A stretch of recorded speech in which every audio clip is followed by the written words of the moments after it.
Not going to spend a ton of time here, but it is an important part of the process. It's best to get something in writing for a number of reasons. Number one, an agreement, we just call it a statement of work. And we do that so we can clearly define the scope of work because, the proposal is one thing, the conversation is another thing, but getting something very clear and very succinct and very distinct in terms of black and white, this is what we're doing, this is how much it costs, this is when you can expect it. It's best for everyone's protection and also just to, if there's any disputes about that type of stuff, you have it in writing and it's signed on. We'll save you a lot of headaches in the future. And it's just merely by putting together a simple template that we're going to give you for protection, just in case, you never know. For valuation purposes too, if you ever want to get a loan, it's good to have signed contracts on the books. We'll help you to get money. And just for peace of mind too, it's always nice knowing that you have contracts in place and that you've got money coming in for the months coming as well. So I prefer to stay away from month to month, not only because I know it's an easier sell, especially if you're just getting started, but our sprints usually span at least $20,000 and they're broken up by sprints, and they're paid over 3 to 4 months. We push a lot of 12-month contracts, a lot of 6-month contracts, 3-month contract at the minimum. And also too, when it comes to SEO, you just can't really get results if you're just doing month to month. You're always going to be judged on last month's performance. And if things take a dip or go backwards, which is inevitable, it's tough to keep it. And it's just not a good business model to want to operate on. And when it comes to invoicing, we use Stripe. It's fast and easy. Sometimes we'll do bank transfers. Our sales guy, Caleb, will actually send the invoice, and that's why I have it here as part of the sales process. He gets paid on commission, so it's easy for him to see when the invoice gets paid. It's also just in his responsibility to kind of close it out and then pass it off to operations. So he goes in to Stripe, sends the invoice. Again, if they want to pay another way, that's fine, but we prefer via Stripe. It's just super easy. And the final important piece here is do not start working without payment clearing. Just don't. Just make it an internal thing.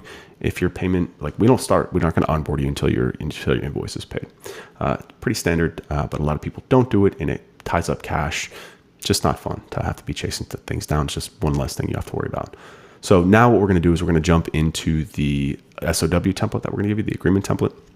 And I'm going to cut to another video where I'm going to walk you through everything that you need to do and how to migrate the top 10 analysis proposal, everything into this contract and then get it signed. So I'll see you over there. After you get a prospect to accept your proposal, it's really important that we put them into some sort of legal agreement to make the contract official, also give them terms. And I'm going to give you guys a template, but it's really, really important to keep in mind that you have to read this thing, right? This is a template to get you started, but you should customize things. I've done my best to highlight things in yellow, which I'm going to show you in a second that need to be changed. But you should really take a look at it and change some of these things because there's some clauses that I have in here that I made for my business. I'm just giving it to you guys so you can have a good template to start with because I have had attorneys review this. This has stood up in terms of disputes with clients. So it's a good contract. And again, it's really important that you learn your contract and you understand what's in your contract so you know what's in, what rules you have to abide by when working with clients or when things go sour, things along that nature. It's important to know these things. But this should get you started. And again, I've done my best to go through and highlight here everything that's in yellow that should be changed.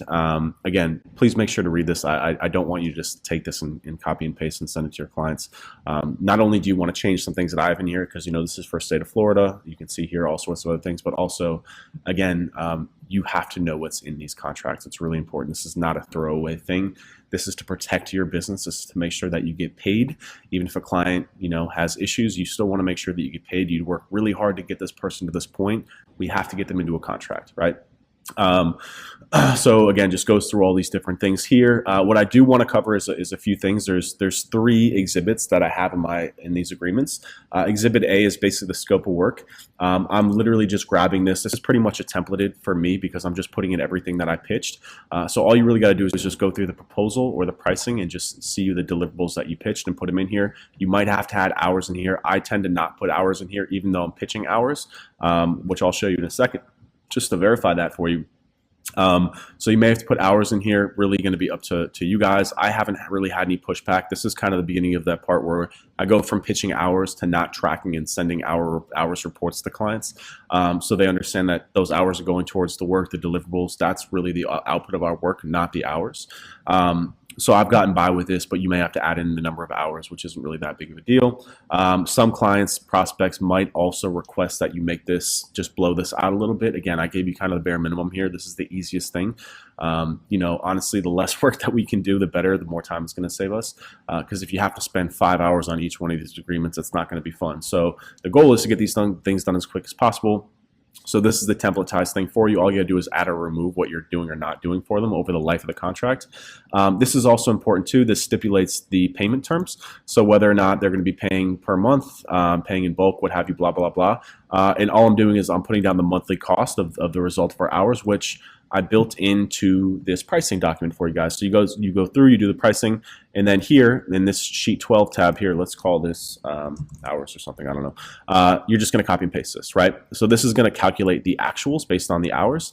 And again, you can see how I've gone ahead and also removed the hours from here. That's important too. So you can see how this is calculated. But again, I don't want to be contracted to hours because then I have to deliver against those hours, which isn't fun.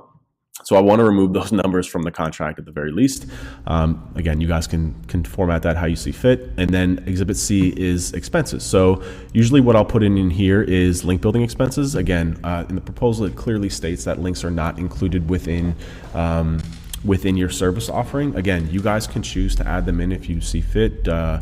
I'm just giving you what works for me, what's worked in the past, and I know that if you don't charge extra for links, it's going to crush your margins. So take for what it is.